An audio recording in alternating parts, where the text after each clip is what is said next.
नमस्कार। आज हम बीएड प्रथम वर्ष third paper learning and teaching के अंतर्गत प्रश्नोत्तर अभिव्यक्ति या क्वेश्चन आंसर स्ट्रेटजी का अध्ययन करेंगे। सबसे पहले इसकी भूमिका या इंट्रोडक्शन। सुकराती विधि को प्रश्नोत्तर विधि भी कहते हैं। यह शिक्षण की प्राचीन या एशियंट पद्धति है। यह शिक्षण की प्राचीन पद्धति है। इसके प्रवर्तक एथेंस के प्रसिद्ध दार्शनिक या फिलोसोफर सुकरात थे। इनका विचार था कि शिक्षक इस प्रकार पाठ्यवस्तु को प्रस्तुत करे कि बालक सत्य की परख करके उसको आत्मसात कर सके। अर्थात इसमें छात्र के पूर्व ज्ञान के आधार पर प्रश्नों की सहायता से उसे नवीन ज्ञान प्रदान किया जाए। सुकरात ने सीखने की क्रिया को 3 सोपानों में विभक्त किया है: निरीक्षण, अनुभव और परीक्षण। इंस्पेक्शन, निरीक्षण, इसमें विषय वस्तु या कंटेंट को बालक के समक्ष प्रश्नों या क्वेश्चन के रूप में व्यवस्थित ढंग से प्रस्तुत किया जाता है। कुछ विद्वानों ने इस विधि का अर्थ स्पष्ट किया है।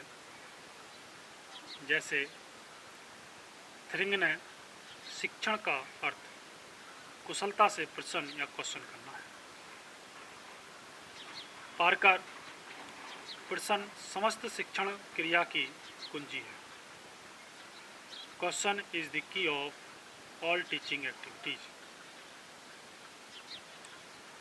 प्रश्नोत्तर विधि के 3 सोपान निम्नलिखित हैं।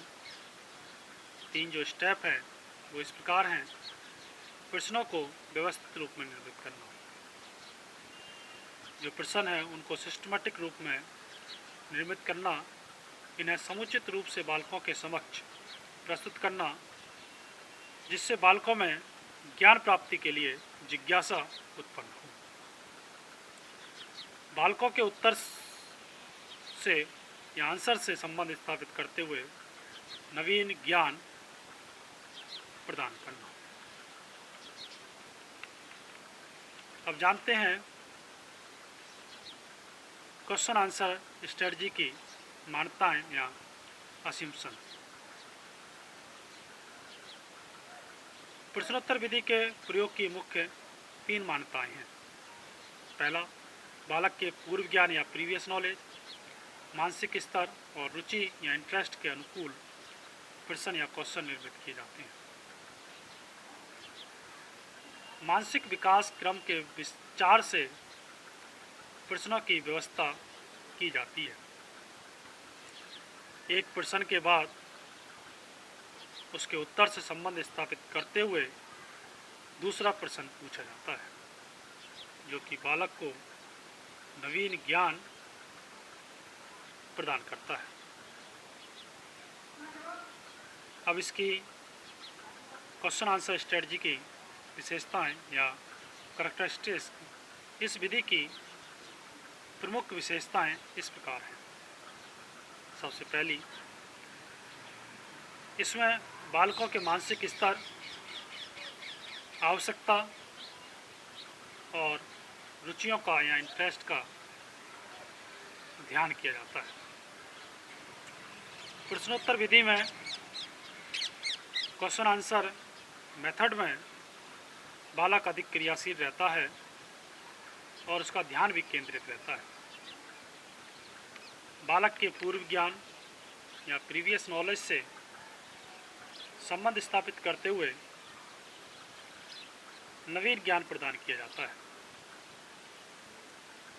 बालक को स्वयं सोचने के लिए अधिक अवसर दिया जाता है, जिससे उन्हें नवीन ज्ञान को अर्जित करने की उत्कंठा बनी रहती है।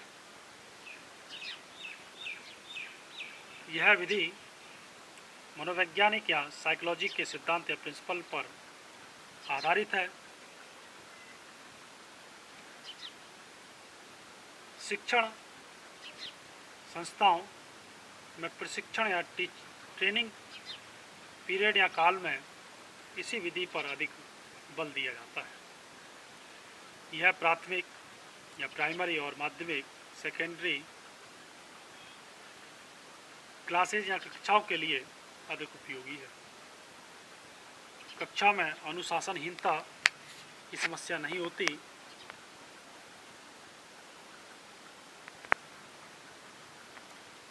सभी छात्रों को क्रियाशील रहना पड़ता है।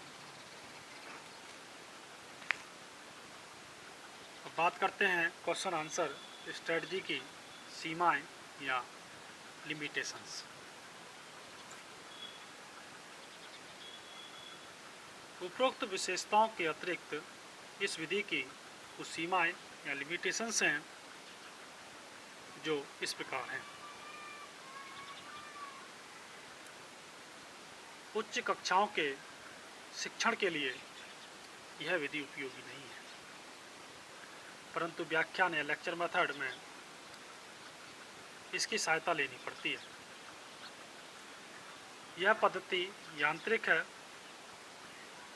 प्रश्नोत्तर से नीरसता आ जाती है। सभी अध्यापक उत्तम प्रकार से प्रश्न निर्मित नहीं कर पाते हैं। इसमें बालकों को पाठ्यवस्तु या कंटेंट का बोध समग्र रूप में नहीं हो पाता है। इस विधि के सही उपयोग के लिए विशिष्ट प्रशिक्षण या ट्रेनिंग की आवश्यकता है। अब जानते हैं क्वेश्चन आंसर स्ट्रेटजी के लिए सुझाव या सजेशंस। इस पद्धति का अनुसरण उन्हीं अध्यापकों को करना चाहिए जो प्रश्नों की रचना समुचित ढंग से कर सकते हैं और इनमें प्रश्न कौशल या क्वेश्चन स्किल भी हो। प्रश्नों के साथ प्रत्ययों का स्पष्टीकरण भी किया जाना चाहिए, क्योंकि प्रश्नोत्तर द्वारा प्रत्ययों को समझना कठिन होता है। प्रश्नों का वितरण कक्षा में समान रूप से किया जाना चाहिए। कक्षा के तनाव को कम करने के लिए हास्य विनोद के लिए क्वेश्चन पूछने चाहिए। प्रश्न संक्षिप्त, स्पष्ट और सही संरचना वाले होने चाहिए। प्रश्नों की जो लैंग्वेज या भाषा है वो सरल और प्रभाव में होनी चाहिए। प्रश्नों का निर्माण कक्षा स्तर को ध्यान में रखकर किया जाना चाहिए।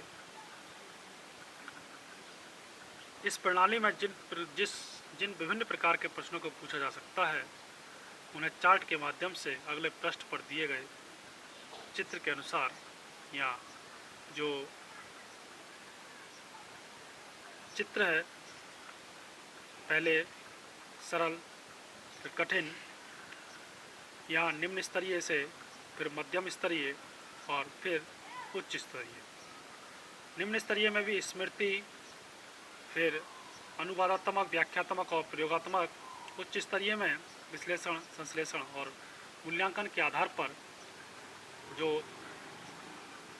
चित्र है उसके अनुसार पूछने चाहिए।